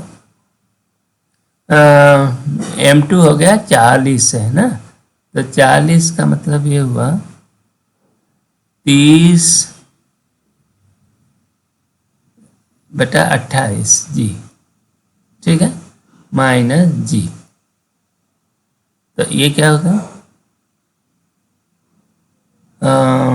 इसमें हो गया 2G/28, इसको आप ये कह सकते हो G/14, ठीक है ना, G/14, ये भी अपवर्ड जा रहा है, ये भी पॉजिटिव है, A2 भी पॉजिटिव आया, A1 भी पॉजिटिव आया, तो कुल मिला करके इनके एक्सेलरेशन ये भी है, ठीक है ना। तो ये दोनों ही ऊपर की ओर जा रहे हैं, ये G/14 से जा रहा है और ये 3G/7 से जा रहा है, ठीक है ना। तो आगे बढ़ते हैं, अब अगला सवाल देखिए, इस सवाल को देखें, ये जो सवाल है ना, 2 पार्ट इन्वॉल्व है, एक तो ये पुली इन्वॉल्व है ना, ये पुली है P, ये भी पुली है, तो इसको P1 कहो, इसको P2 कहो, ठीक है ना। तो एक तो पुली इन्वॉल्व है, साथ साथ इसमें स्प्रिंग इन्वॉल्व है, ठीक है ना। और इसका जो मोशन है वो सामान्य सिंपल हार्मोनिक मोशन नहीं है, इसमें क्या है, इसमें एक फोर्स लगा हुआ है, और इसको कहते हैं फोर्स्ड और सिंपल हार्मोनिक मोशन। जरा देखो इस तरह क्या है इसको, ये बेसिकली ये सवाल इस तरह से होता है। ये मान लो ये स्प्रिंग है, स्प्रिंग की लंबाई मान लो L है, नेचुरल लंबाई है। अब ये मास M जो है इसके ऊपर रखा हुआ है, ठीक है, और एक कांस्टेंट फोर्स F इसके ऊपर लग रहा है, ठीक है ना। तो इस स्प्रिंग का इक्वेशन ऑफ मोशन हो जाएगा, देखो M A acceleration, M A जब मान लो ये नेचुरल लेंथ कुछ है तो स्प्रिंग अब वो यहाँ से डिस्प्लेस हो जाती है और वो एक्स डिस्प्लेस हो जाती है ना। ये फोर्स हमने लगा दिया, इस पर कांस्टेंट फोर्स एफ लगता ही रह रहा, तो एम ए, तो इस पर दो फोर्स लगा, देखो एक तो लगेगा माइनस के एक्स, ये पीछे की ओर लगेगा, और दूसरा जो लगेगा किधर एफ की ओर, एफ तो लग ही रहा है पॉजिटिव, तो M A equal to minus के एक्स प्लस एफ, ये इक्वेशन ऑफ मोशन इसका बनता है, ठीक है ना। इसको आप लिख सकते हो कि M D V by D T equal to minus के एक्स प्लस एफ, ठीक है। इसको और थोड़ा सा मॉडिफाई करें, M D V by D X कर दिया और ये D X by D T कर दिया, तो ये वेलोसिटी हो गया D X by D T minus के एक्स प्लस एफ, ठीक है ना। तो इसको आप ये कर सकते हो M we square V D V by D X, ठीक है, इक्वल टू माइनस के एक्स प्लस एफ, ये आपका इक्वेशन ऑफ मोशन ये बन गया। अब इसको इंटीग्रेट कर रहे हैं सब ओर, दोनों ओर को, तो इधर इंटीग्रेट करोगे तो आपका हो जाएगा M we square by two equal to minus के x square by two plus F X plus some constant C, ठीक है ना। अब ये मान लो जब एक्स वाज 0, ठीक है ना, एक्स वाज 0, वेलोसिटी वाज 0, है ना। ये जब अप्लाई किया फोर्स तो उस समय वेलोसिटी 0 थी, तो ये करो एक्स वाज 0 वी वाज 0, तो अब ये सी की वैल्यू लग जाएगी, देखो ये 0 हो गया, ये भी 0 हो गया, प्लस ये भी 0 हो गया प्लस सी, तो इसका मतलब सी इक्वल टू 0, ठीक है ना। तो अब आपका इक्वेशन ये हो गया m we square by two equal to minus के x square by two plus F x, यही ना, ये हो गया आपका इक्वेशन। अब ये देखो कि पहले क्या है, जब स्टार्ट करेगा तो उस समय इसका x 0 होगा और v 0 होगा, ठीक है ना। इसके बाद ये फोर्स काम करना शुरू कर देगा, लेकिन अब ये जो kx है ना, स्प्रिंग का खिंचाव कम है तो स्प्रिंग फोर्स कम रहेगा और f ज़्यादा रहेगा, तो ऐसे में f जो वर्क करेगा वो ज़्यादा होगा और स्प्रिंग जो डिसिपेट करेगा वो कम होगा, तो धीरे धीरे इसकी एनर्जी बढ़ती जाएगी और वेलोसिटी एक जगह पर आकर मैक्सिमम हो जाएगी। क्योंकि अब इस जगह पर आ करके ये मैक्सिमम हो गई यहाँ पर वेलोसिटी, तो अब स्प्रिंग फोर्स इसके आगे, मान लो ये जो पॉइंट रेस्ट पोजीशन है ना, रेस्ट पोजीशन, इससे x इक्वल टू 0 पोजीशन है ना, तो x इक्वल टू ए पर कहीं ए पर रेस्ट पोजीशन है, ठीक है। और यहाँ पर वेलोसिटी मैक्सिमम होगी, उसके बाद वेलोसिटी घटती चली जाएगी और जा करके ये वेलोसिटी किसी जगह पर 0 हो जाएगी, है ना। तो ये x मैक्सिमम होगा, x मैक्सिमम और x 0 पर दोनों जगह वेलोसिटी 0 होगी, तो v इक्वल टू 0, है ना। कब होगा तो आप ये देख लो, एक तो K x square by two minus plus F X equal to 0, है ना। v विल बी 0 व्हेन ये। तो इसका मतलब ये हुआ कि x इक्वल टू या तो 0 हुआ या x equal to 2f/k, 2f/k। यहाँ पर ये फैक्टराइज करो 2f/k। तो इसी x को x मैक्सिमम कहते हैं। क्या कहते हैं? x maximum. तो यदि ये इक्वेशन ऑफ मोशन दिया हुआ है तो हमारे दो चीज़ मिली, xm कितना होगा 2f/k, ठीक है ना, एक चीज़ ये इम्पोर्टेंट है। दूसरी चीज़, ये रेस्ट पोजीशन कहाँ होगा? तो रेस्ट पोजीशन में जहाँ एक्सेलरेशन 0 होगा। क्या होगा? At rest, rest position. ये देख रहे हो ना, ये एक्सेलरेशन, ये फोर्स जो है, जब ये फोर्स कभी पॉजिटिव होगा और कभी निगेटिव होगा, दोनों का रिजल्ट है। तो जब पॉजिटिव होगा तो एनर्जी बढ़ाएगा और जब निगेटिव होगा तो इसकी एनर्जी घटा देगा, ठीक है ना। तो ऐसे स्थिति में क्या हुआ कि एक बीच में एक पॉइंट आएगा जहाँ की एक्सेलरेशन 0 होगा, उसी को रेस्ट पोजीशन कहते हैं। और ये एक्सेलरेशन रेस्ट पोजीशन है ना। तो अब क्या होगा? -kx + f = 0। तो यहाँ से x क्या हुआ? f/k, है ना। ये बेसिकली क्या हो गया? x मैक्सिमम का आधा हुआ, ठीक है ना। तो ये f/k ही ये जो है उसका एम्पलीट्यूड होगा कि f/k के एम्पलीट्यूड में ये मूव करेगा, फिर f/k और जाएगा यहाँ पर, फिर लौट कर आएगा। तो ये 0 से xm के बीच में वो काम करेगा। तो x रेस्ट, रेस्ट पोजीशन क्या होगा? f/k पे होगा, ठीक है ना। यही इस इक्वेशन का, इस तरह के इक्वेशन का परिणाम है। इसी के आधार पर अब पीछे वाला ये सवाल कर रहा है, यह देखो। तो यहाँ ये पूछ रहा है कि मैक्सिमम एक्सटेंशन x0 है स्प्रिंग का। ये अरेंजमेंट दे दिया है, जो मास जहाँ अटैच है वो दिख रहा। एक्सेलरेशन को किसका क्या है? इसका a1 है, इसका a2 है, a3 है, ठीक है ना।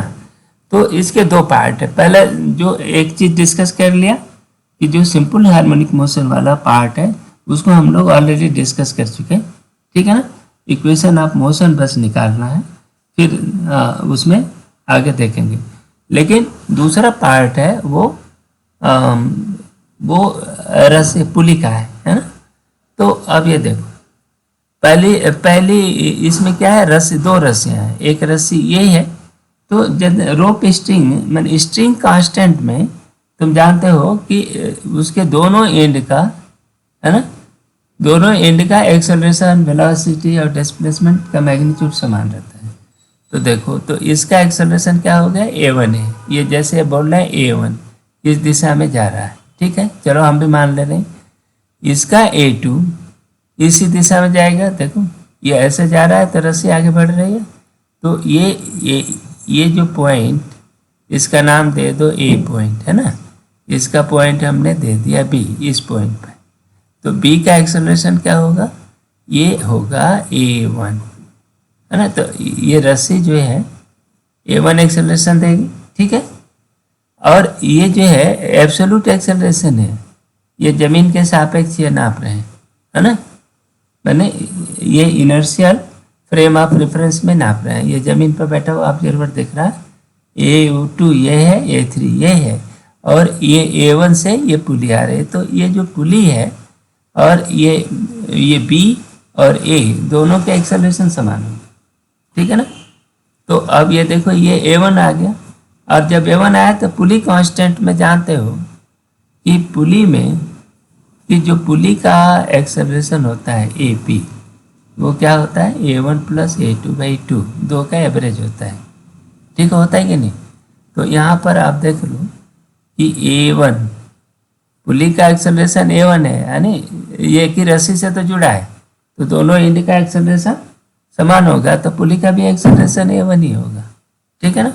और किस दिशा में? जैसा कि हमने दिखाया है, क्योंकि रस्सी आगे बढ़नी है। तो ठीक है, तो ये हो गई a1। a1 क्यों? अच्छा, AP जो है इस पुली की बात कर रहे हैं बी वाले का, तो A2/A3 हो गया ना। देखो ये A2 है, ये A3 है, तो ये इतना हो गया। ये वेक्टर फॉर्म में ऐसा लो, ये वाला जब पुली पर लगाओगे यहाँ पर तो वेक्टर फॉर्म में लो, तो ये बेसिकली ये होगी।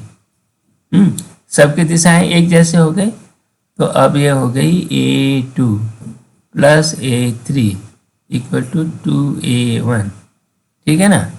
अब हम इसको लिख सकते हैं A2 - A1, A1 - A3। ठीक है ना। ये कॉन्स्टेंट इक्वेशन है, क्योंकि ये रस्सी इसके साथ जुड़े होने के कारण ये होता है। ये रोप, इसको क्या बोलते हैं, यह पुली कॉन्स्टेंट्स है ना। ये किसको पुली कॉन्स्टेंट्स की वजह से है, कॉन्स्टेंट्स नहीं, ये बता रहा है, दिस इम्प्लाइज ये। तो A2 A1 A1 A3 ये है ना, इसका चिन्ह नहीं बदल सकते। चिन्ह देखो, ये जैसा A1 नीचे की ओर कर रहे हैं, A2 इन्होंने already A1 A2 A2 A3 की डायरेक्शन को बता कर रखा है, तो उसको चेंज नहीं करना। तो यदि ये हुआ तो देखो A2 - A1 A1 - A3 ये बिल्कुल सही हो गया। ठीक है ना। तो ये D तो इनका सही हो गया। अब चलो A1 A2 मिल गया, तो ये जो कांस्टेंट्स है ये यही कांस्टेंट्स है, ये क्या कांस्टेंट है। तो कुल मिलकर के हमारा कांस्टेंट्स इक्वेशन आया कि 2A1 = A2 + A3। ठीक है ना। अब इसके आधार पर इक्वेशन ऑफ मोशन लिख लो सबका। देखो A1 की बात करें, ये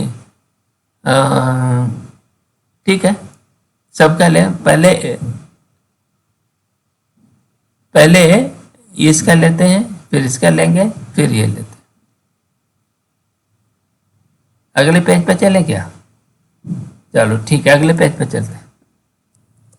ठीक है, आगे बढ़ते हैं। तो पहले ये देखो,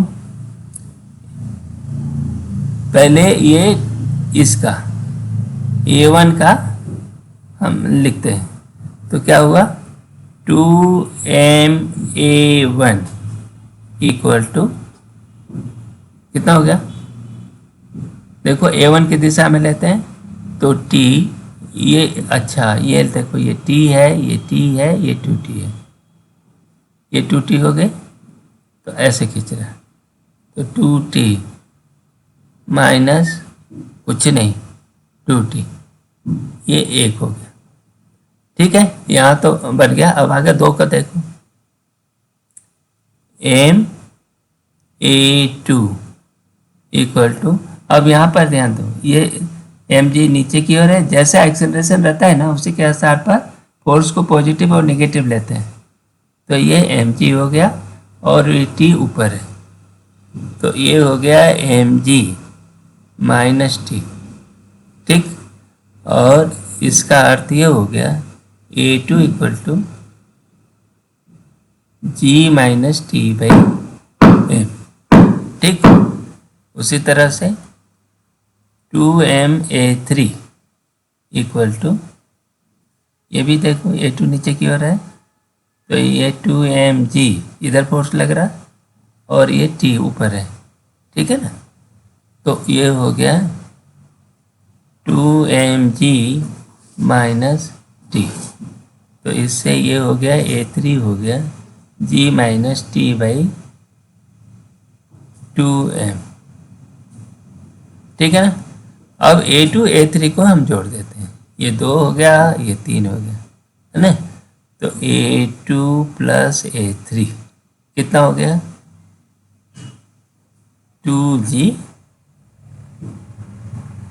माइनस t बाहर ले लिया, 1/m + 1/2m। ठीक है ना।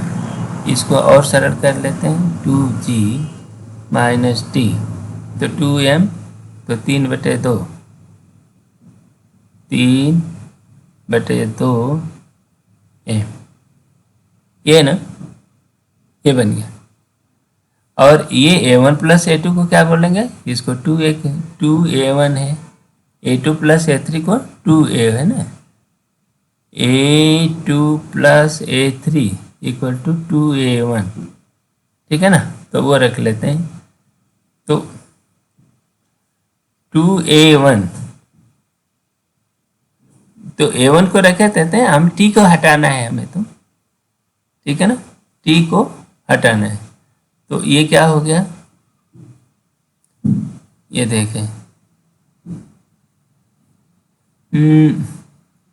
3T/2M equal to 2G minus 2A1, ठीक है। तो इसका अर्थ ये हुआ कि T equal to 2/3M 2G minus A2A1, ये बनेगा, ये हो गया, ये चौथा इक्वेशन। और इसमें एक में रख दो वैल्यू, T हट जाएगा, तो ये हो गया 2MA1 इक्वल टू 2T की वैल्यू, 2T का मतलब 4/3M 2G माइनस, अरे यहाँ हमने गलती किया है, 2T माइनस KX है, यहाँ KX है, ये सावधानी बरतो, माइनस KX भी है, ठीक है ना, क्योंकि ये इसमें ये फोर्स भी तो लग रहा है ना KX ऐसे, तो यहाँ पर ये ठीक है, वो अब आ गया। और 2G माइनस 2A1, बाकी कुछ गड़बड़ नहीं है, माइनस KX, ठीक है ना।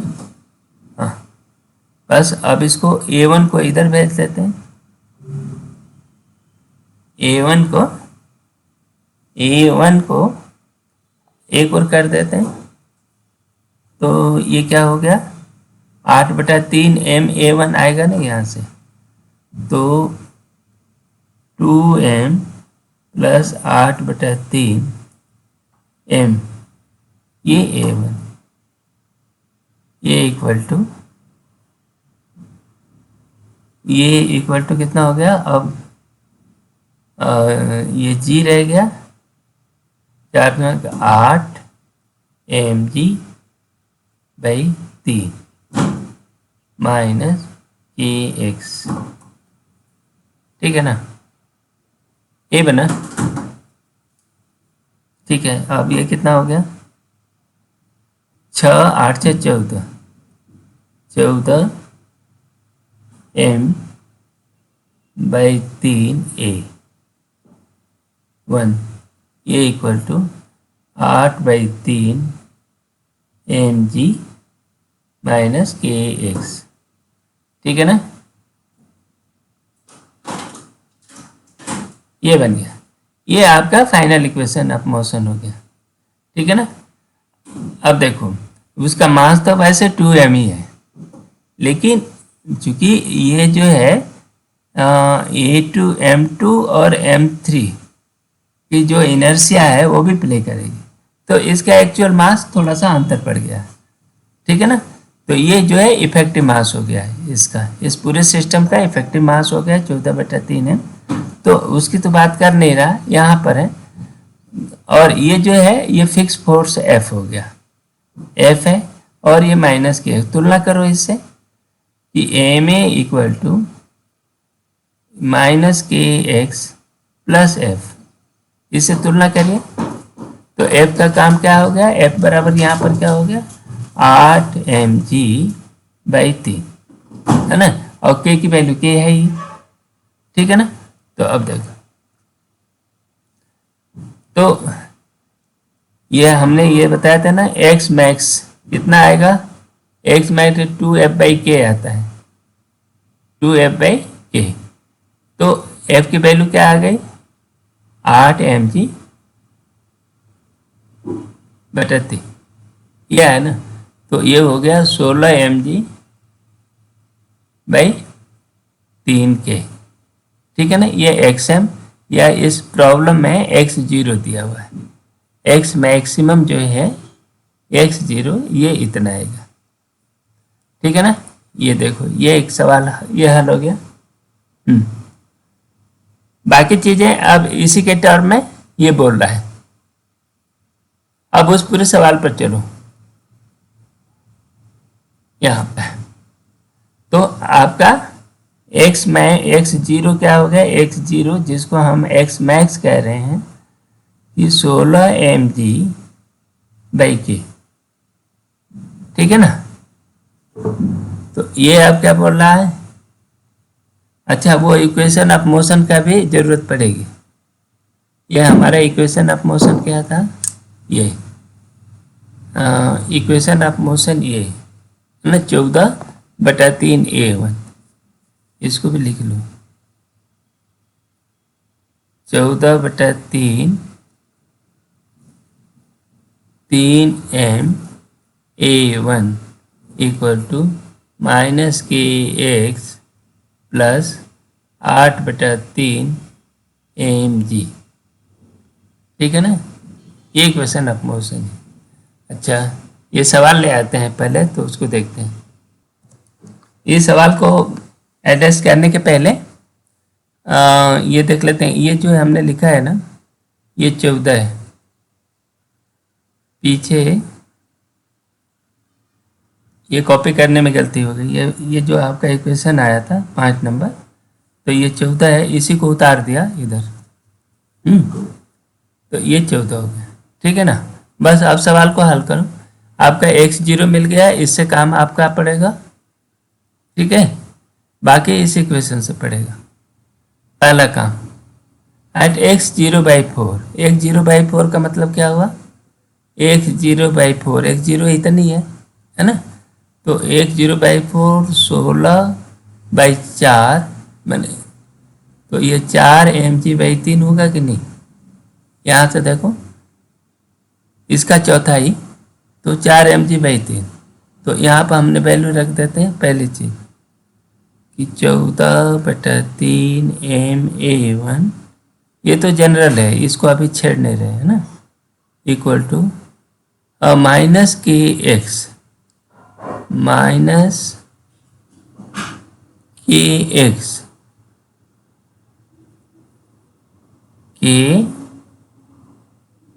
x0/4, तो इसका हाँ ये काम करें कि x0/4, ये बटा k भी है यहाँ पर, है ना।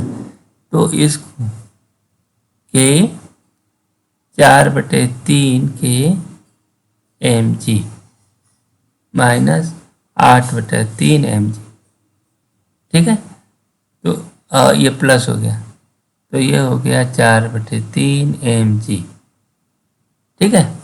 तो यहाँ से A1 निकला, A1 इक्वल टू 2/7 g, ठीक है ना। देखो इस इक्वेशन में वैल्यू रखा x0/4 की वैल्यू यहाँ, तो उसका एक्सेलरेशन A1 इस पॉइंट पर ये बना। तो ये बोल रहे हैं 3g/10 है, 2/7 रहता तो सही होता, ये गलत है, ये आना चाहिए 2/7g, ठीक है। x0 कितना होगा, x0 वो मैक्सिमम वैल्यू है, तो ये 16 mg/k, तो ये 16 mg/k नहीं है, ये गलत हो गया कि नहीं, ये गलत हो गया भी। अच्छा अब अगला, if spring achieved an extension x0/2, देखो ये x0 है ना, कि 2 एम्पलीट्यूड है, ये पार्टिकल यहाँ से शुरू किया रेस्ट से, फिर रेस्ट पोजीशन पर गया, आने पार्टिकल x = 0 से चला, है ना, फिर x पर पहुंचा, मैंने एक एम्पलीट्यूड पूरा किया, फिर उसके बाद आगे गया यहाँ, है ना, यहाँ भी = 0 हुआ, तो वो x0 पर पहुंचा। तो x0/2 जो है उसकी रेस्ट पोजीशन है ना। रेस्ट पोजीशन पर वो पूछ रहा है कि उसकी स्पीड क्या है, तो रेस्ट पोजीशन पर स्पीड हमेशा मैक्सिमम होती है ना, और वो जो होती है a ओमेगा होती है। इस इक्वेशन से देखो ओमेगा कितना है, ओमेगा = k/m, के तो ठीक है, और m के स्थान पर 14/3, 14/3 m, ठीक है ना। तो ओमेगा ये हो गया 3K/14 m, ठीक है ना। ये ओमेगा स्क्वायर हुआ, तो ओमेगा हो गया कितना, √3K/14 भी है ना, ये एक बन गया। अच्छा, एम्पलीट्यूड कितना है, ये जो है x0/xm/2 इसका आधा, तो 8 mg/3K, ठीक है। तो वेलोसिटी v मैक्सिमम कितना हुआ, v मैक्सिमम हो गया a ओमेगा, तो इसको आप रखोगे तो 8g/3 रूट, है ना, इस m को ऊपर अंदर चला गया तो 3m/14K, बस ये बना, ठीक है ना। ये जो है इससे मैच नहीं कर रहा, तो ये जितना आना चाहिए इतना, ये गलत हो गया, ये भी गलत। सही उत्तर A1E2 ये हम लोग पहले निकाल चुके हैं, ठीक है ना। तो ये सवाल इतना ही है, हालांकि कई चीज़ें, कई आइडिया एक साथ मिला करके इसको कॉम्प्लेक्स कर दिया है। ऐसे एडवांस में अक्सर ये सवाल इस तरह से बनाए जाते हैं, ठीक है ना। तो एक बार ठीक से समझ जाओगे तो इसको अच्छे से हल कर सकते हो। ये रहा इस वीडियो का अंतिम सवाल। इसी के साथ ये वीडियो समाप्त करते हैं, और आप सभी से अनुरोध है कि आप इस चैनल के संबंध में कोई आपका कमेंट हो तो आप उसे बेझिझक लिखें। मैं आपका जो रिप्लाई है वो अवश्य दूंगा। मैं आपका कमेंट पढ़ता हूँ, जिससे पता लगता है कि इस चैनल में क्या सुधार की ज़रूरत है, ठीक है। इसी के साथ वीडियो समाप्त करते हैं, मिलते हैं अगले वीडियो में। Thank you very much.